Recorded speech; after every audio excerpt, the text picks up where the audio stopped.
Pernahkah kalian membayangkan sebuah kapal kayu yang ramping, mengarungi lautan ganas di tengah badai yang mengamuk? Di atasnya, berdiri para pejuang berjanggut lebat, memegang kapak dan perisai.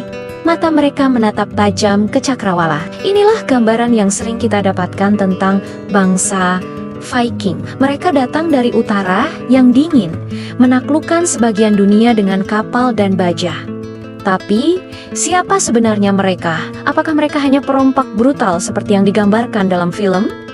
Atau ada sisi lain dari kisah mereka yang belum kita ketahui? Mari kita berlayar kembali ke masa lalu dan mengungkap sejarah bangsa Viking yang sesungguhnya. Jauh di utara Eropa, terhampar sebuah wilayah yang kita kenal sebagai Skandinavia. Dari sinilah, dari tanah yang kini menjadi negara Norwegia, Swedia, dan Denmark, muncul sebuah bangsa yang akan mengukir nama mereka dalam sejarah. Sekitar abad ke-8 hingga ke-11, dunia mengenal mereka sebagai bangsa Viking. Nama Viking sendiri kemungkinan berasal dari kata Vikinger dalam bahasa Norse kuno yang berarti perompak atau penyerbu.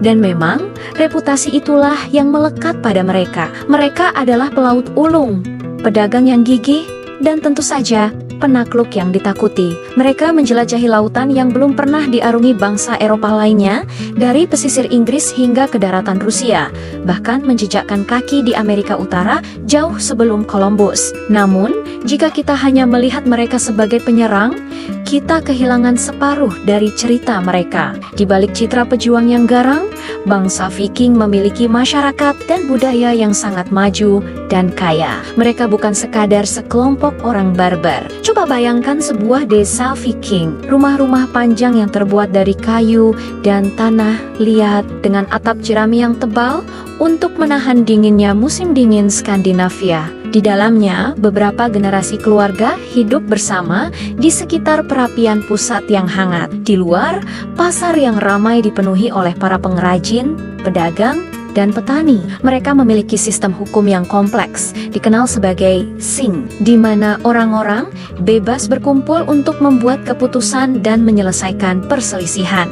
Ini adalah bentuk awal dari demokrasi parlementer. Seni juga berkembang pesat di kalangan Viking. Mereka adalah ahli ukir kayu dan logam yang luar biasa. Lihat saja detail rumit pada hiasan di haluan kapal mereka, atau pada perhiasan perak dan emas yang mereka kenakan. Setiap pola, setiap lekukan menceritakan sebuah kisah, seringkali terinspirasi dari mitologi mereka yang kaya dengan dua-dua seperti Odin, Thor, dan Freya. Kehidupan sehari-hari mereka juga terstruktur. Mereka punya tradisi keluarga yang kuat, di mana pria dan wanita memiliki peran yang jelas namun saling melengkapi. Para wanita Viking bahkan memiliki hak yang cukup maju untuk zaman itu. Mereka bisa memiliki properti, menceraikan suami mereka, dan bahkan mengambil alih urusan rumah tangga saat para pria pergi berlayar. Jadi, mengapa mereka melakukan penyerbuan? Ada banyak faktor. Populasi yang meningkat di Skandinavia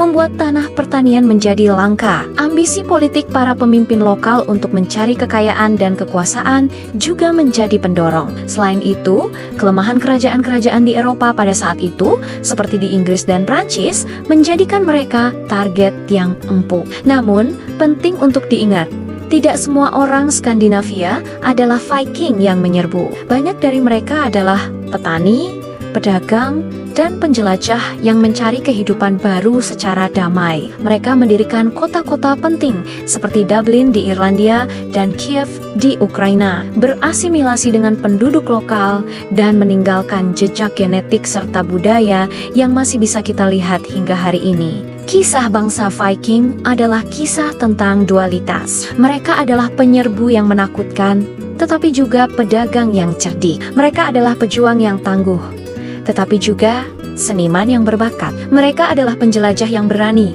yang memperluas cakrawala dunia yang dikenal pada masanya. Dari para pemukim di Islandia hingga para penjaga Firangian di Konstantinopel, pengaruh mereka tersebar luas. Teknologi pembuatan kapal mereka yang dikenal sebagai longship adalah sebuah keajaiban rekayasa pada masanya cepat, fleksibel, dan mampu menavigasi baik di lautan terbuka maupun sungai yang dangkal. Inilah kunci keberhasilan ekspansi mereka. Kapal-kapal inilah yang membawa mereka ke dunia baru, membawa pulang kekayaan, pengetahuan, dan juga ketakutan. Warisan mereka tidak hanya berupa reruntuhan atau artefak di museum. Bahasa Inggris modern, misalnya, memiliki banyak kata yang berasal dari bahasa Norse kuno, seperti sky, window, husband, download. Nama-nama hari seperti Thursday hari Thor dan Friday hari Freya juga merupakan peninggalan langsung dari kepercayaan mereka. Mereka membentuk sejarah Eropa, mendorong terciptanya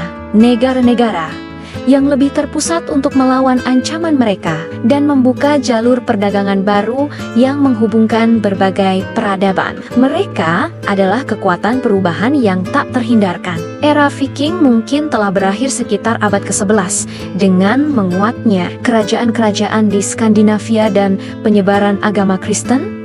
Tetapi semangat petualangan dan ketangguhan mereka tetap menginspirasi kita hingga kini. Jadi lain kali Anda mendengar kata Viking, ingatlah bahwa cerita mereka jauh lebih kompleks dan menarik daripada sekadar kapak dan penjarahan. Mereka adalah cerminan dari sifat manusia itu sendiri, keinginan untuk menjelajah, kebutuhan untuk bertahan hidup, dan ambisi untuk membangun sesuatu yang lebih besar dari diri kita sendiri. Sejarah mereka adalah pengingat bahwa di balik setiap stereotip selalu ada kisah yang lebih dalam dan lebih manusiawi untuk ditemukan. Terima kasih banyak sudah menonton video ini sampai selesai. Kami berharap wawasan baru tentang bangsa Viking ini bermanfaat bagi kalian. Jika kalian suka dengan konten seperti ini, jangan lupa untuk menekan tombol like, bagikan ke teman-teman kalian, dan yang terpenting, subscribe channel kami agar tidak ketinggalan video-video menarik lainnya. Sampai jumpa di petualangan sejarah berikutnya.